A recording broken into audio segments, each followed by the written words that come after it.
नमस्कार और स्वागत है। आज हम 2025 के दो सबसे कह सकते हैं चर्चित फाइनेंशियल बाजारों की कहानी में उतर रहे हैं। एक कोने में है बिटकॉइन और दूसरे में भारतीय रुपया और अमेरिकी डॉलर की जंग। हाँ, और हमारे पास कुछ ताज़ा रिपोर्ट्स और मार्केट डेटा है। बिल्कुल। और आज का मिशन है ये समझना कि इन दोनों बिल्कुल अलग दुनियाओं के बीच आखिर चल क्या रहा है, हाल में इतने बड़े बदलाव क्यों हुए और आगे क्या हो सकता है। सही बात। और ये सिर्फ कीमतों के ऊपर नीचे जाने की बात नहीं है, हम उन वजहों की तह तक जाना चाहते हैं जो इन बाजारों को चला रही हैं। हाँ, चाहे वो वॉल स्ट्रीट के बड़े खिलाड़ियों की बिटकॉइन में एंट्री हो या फिर वो वैश्विक नीतियों जो रुपए की किस्मत तय कर रही हैं। चलिए इसे खोलकर देखते हैं। बिल्कुल। देखिए, 2025 की जो बड़ी तस्वीर है वो ये है कि दो बड़ी लहरें एक साथ चल रही हैं। अच्छा। हाँ, एक तरफ बिटकॉइन में इंस्टीट्यूशनल मनी आ रहा है, रेगुलेटरी माहौल थोड़ा थोड़ा साफ हो रहा है, जिससे ये एक सीरियस एसेट क्लास जैसा दिखने लगा है। और दूसरी तरफ दुनिया भर के सेंट्रल बैंकों के फैसले, खासकर यूएस फेड की ब्याज दरें और ये ट्रेड वॉर जैसी चीजें, ये फॉरेक्स और क्रिप्टो दोनों को एक साथ हिला रही हैं। और इसमें भारतीय रुपए का भी जिक्र जरूरी है। बिल्कुल, भारतीय रुपए का जिक्र करना तो बहुत ही जरूरी है, जो 2025 में अपने अब तक के सबसे निचले स्तर पर पहुंच गया है। और ये सिर्फ मार्केट का उतार चढ़ाव नहीं है। नहीं। IMF यानी अंतर्राष्ट्रीय मुद्रा कोष ने भी भारत के फॉरेक्स मैनेजमेंट की समीक्षा की है। इसका सीधा मतलब है कि अब रुपए में पहले से ज्यादा वॉलेटिलिटी दिख रही है और RBI का रोल भी एक तरह से बदल रहा है। ये ट्रेडर्स और इन्वेस्टर्स दोनों के लिए एक नई हकीकत है। ठीक है, तो चलिए बिटकॉइन से ही शुरू करते हैं। जो सबसे बड़ी बात दिख रही है वो है इंस्टीट्यूशनल इन्वेस्टर्स का आना। हाँ, बड़े बड़े फंड्स और एसेट मैनेजर्स अब बिटकॉइन को अपने पोर्टफोलियो में जगह दे रहे हैं। क्या इसका मतलब है कि अब ये खेल पूरी तरह बदल गया? ये एक जबरदस्त बदलाव है। देखिए, जब ये बड़े खिलाड़ी मार्केट में आते हैं ना, हाँ, तो वो छोटी मोटी गिरावट से घबराकर बेचते नहीं है, वो लंबी रेस के लिए आते हैं। Long term holders. एग्जैक्टली। इससे होता क्या है कि बिटकॉइन की कीमत के लिए एक नया फ्लोर या कह सकते हैं एक तरह का सपोर्ट लेवल बन रहा है। अच्छा। और ये सिर्फ बातें नहीं है। कॉइनशेयर जैसी रिसर्च फर्म्स ने अपने टोटल एड्रेसेबल मार्केट यानी टैम मॉडल को अपडेट किया है, और ये बहुत दिलचस्प है। वो क्या है? वो अब ये हिसाब लगा रहे हैं कि अगर दुनिया के वेल्थ मैनेजमेंट का सिर्फ 1 या 2% हिस्सा भी बिटकॉइन में आ जाए तो इसकी कीमत कहां तक पहुंच सकती है। तो ये सिर्फ अटकलें नहीं है, ये अब गणित का सवाल बनता जा रहा है। और बिटकॉइन की उस मशहूर 4 साल की साइकिल और हाविंग का क्या? हर 4 साल में नए बिटकॉइन बनने की सप्लाई आधी हो जाती है। क्या वो पुरानी कहानी अब भी उतनी ही मायने रखती है, जबकि वॉल स्ट्रीट इस खेल में उतर चुका है? ये एक क्लासिक सवाल है। देखिए, साइकिल और हाविंग की कहानी आज भी जिंदा है।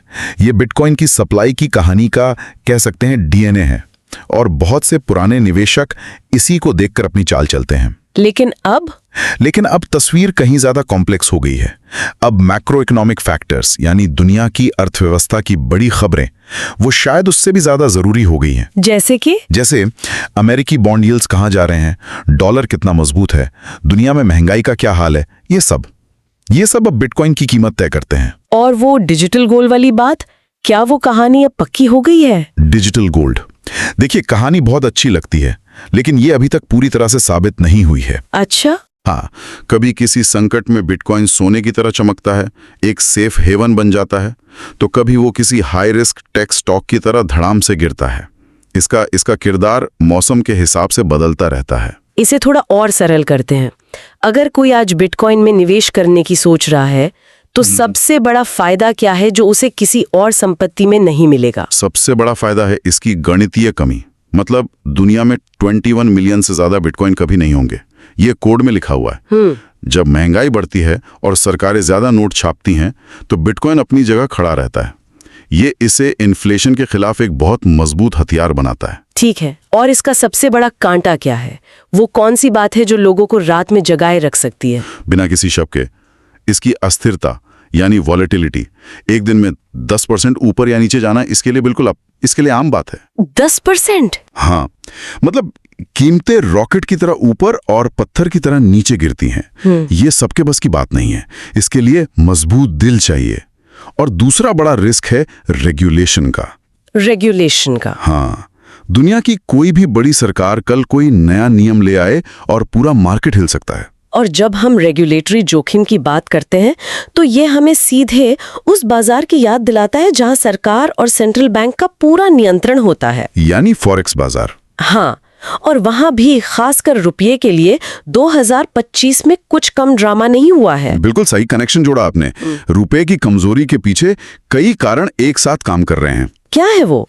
एक तो अमेरिका और भारत के बीच कुछ सामानों पर टैरिफ को लेकर जो तनाव चला, उसने रुपए पर दबाव बनाया। दूसरा, विदेशी पोर्टफोलियो निवेशक यानी FPIs भारत जैसे बाजारों से पैसा निकाल रहे हैं।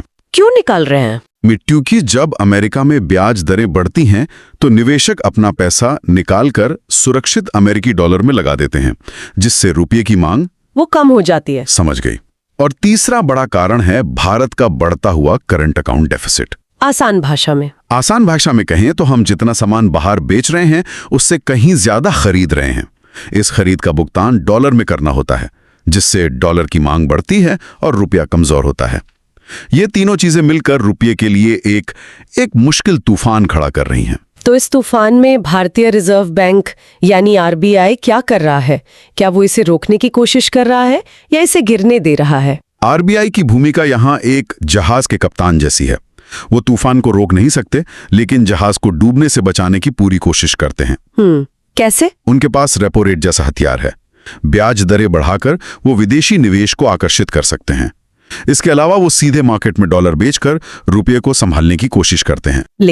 लेकिन 2025 में हमने ये भी देखा है, और IMF की रिपोर्ट भी यही कहती है कि RBI अब मार्केट को पहले से ज्यादा आजादी दे रहा है। अच्छा, तो इसका नतीजा ये है कि रुपये में उतार चढ़ाव भी बढ़ गया है। तो एक ट्रेडर या किसी बिजनेस ओनर के लिए जिसे डॉलर में लेन देन करना पड़ता है, इन स्रोतों से क्या सबक मिलता है? उनके लिए संदेश साफ है। पहला, हेजिंग यानी अपने फॉरेक्स रिस्क को कवर करना अब ऑप्शनल नहीं, जरूरी हो गया है। और दूसरा, सिर्फ रुपए डॉलर की कीमत देखने से काम नहीं चलेगा।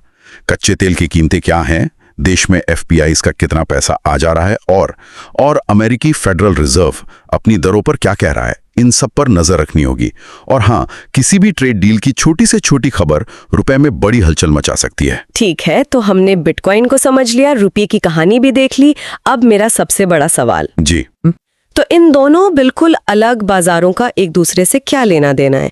एक तरफ डिजिटल करेंसी जिस पर किसी का कंट्रोल नहीं, और दूसरी तरफ एक देश की सरकारी करेंसी। इनका आपस में क्या कनेक्शन है? ये एक शानदार सवाल है, क्योंकि इनका कोई सीधा 1-to-1 रिश्ता नहीं है।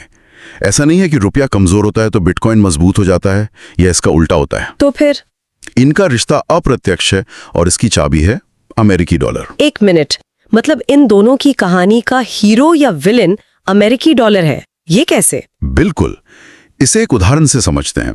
मान लीजिए अमेरिका में महंगाई बहुत बढ़ जाती है, और उसे कंट्रोल करने के लिए US फेड ब्याज दरें बढ़ा देता है। ठीक है।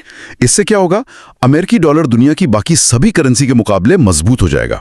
अब जब डॉलर मजबूत होता है तो बिटकॉइन जैसी रिस्की एसेट्स पर दबाव पड़ता है, क्योंकि निवेशक अपना पैसा निकालकर सुरक्षित डॉलर में डालना पसंद करते हैं। तो बिटकॉइन नीचे आया, और रुपया? उसी समय मजबूत डॉलर के कारण विदेशी निवेशक भारत जैसे उभरते बाजारों से भी अपना पैसा निकालने लगते हैं। इससे भारतीय रुपए पर जबरदस्त दबाव पड़ता है, और वो भी कमजोर हो जाता है। वाह, तो मतलब जो चीज डॉलर को मजबूत बनाती है वही इन दोनों बिल्कुल अलग बाजारों को एक ही दिशा में धकेल सकती है। ये तो कमाल का कनेक्शन है। सही पकड़ा। ऐसा लगता है जैसे ये दोनों अजनबी हैं जो एक ही अदृश्य धागे से बंधे हैं, और वो धागा है डॉलर। बिल्कुल, और यही 2025 में सबसे बड़ी कहानी है। अब आप बिटकॉइन या रुपए को अकेले में नहीं देख सकते, आपको हमेशा देखना होगा कि अमेरिका में क्या चल रहा है। ये कनेक्शन तो वाकई दिलचस्प है। अब एक और चीज पर आते हैं। मैंने इन रिपोर्ट्स में एक नाम बार बार देखा और मुझे हंसी आ गई। कौन सा?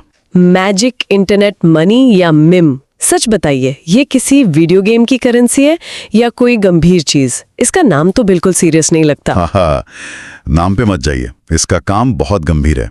मैजिक इंटरनेट मनी या मिम एक स्टेबल कॉइन है। Stable coin? हाँ, स्टेबल कॉइन मतलब एक ऐसा क्रिप्टो टोकन जिसकी कीमत को हमेशा एक अमेरिकी डॉलर के बराबर रखने की कोशिश की जाती है। अच्छा।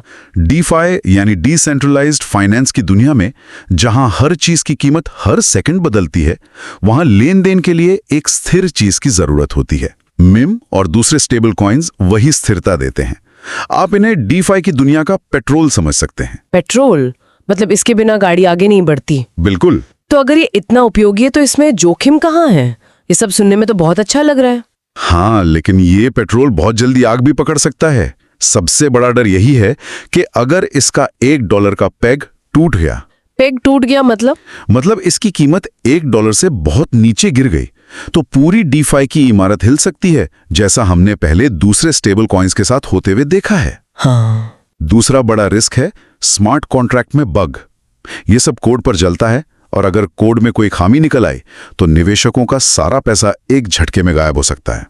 और तीसरा और आखिर में रेगुलेटरी जांच। दुनिया भर के सेंट्रल बैंक्स स्टेबल कॉइन्स को शक की नजर से देखते हैं। अगर उनके रिजर्व को लेकर या पारदर्शिता को लेकर कोई सवाल उठा तो उन पर कड़ी कार्रवाई हो सकती है। तो MIM जैसे टोकन डीफाई के लिए जितने जरूरी हैं उतने ही जोखिम भरे भी हैं। ये सब समझने के बाद अगर हम 2025 में निवेश और रुझानों की बात करें तो इन स्रोतों से कुछ प्रैक्टिकल टेकअवेज क्या हैं? 2 बड़े ट्रेंड साफ दिख रहे हैं। पहला, बिटकॉइन ETFs जैसे नए और रेगुलेटेड प्रोडक्ट्स की बाढ़ आएगी। इससे क्या होगा?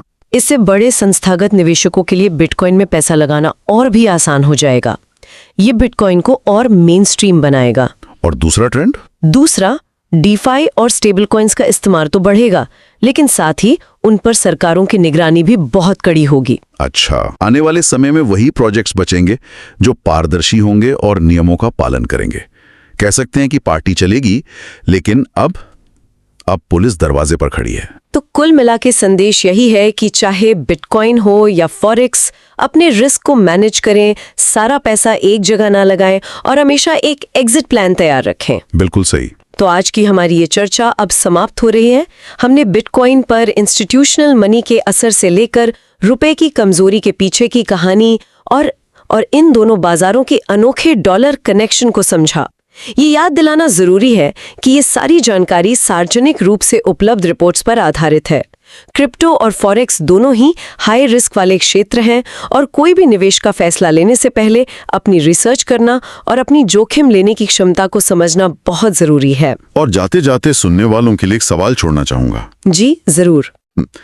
जैसे जैसे बिटकॉइन में वॉल स्ट्रीट का पैसा आ रहा है और ये ग्लोबल इकोनॉमी से जुड़ रहा है, सोचने वाली बात यह है कि क्या भविष्य में बिटकॉइन की वॉलेटिलिटी धीरे धीरे कम होकर सोने या स्टॉक जैसी पारंपरिक संपत्ति की तरह हो जाएगी, या ये हमेशा अपनी एक अलग अप्रत्याशित और तूफानी पहचान बनाए रखेगा? इस सवाल का जवाब ही इसका अगला अध्याय लिखेगा।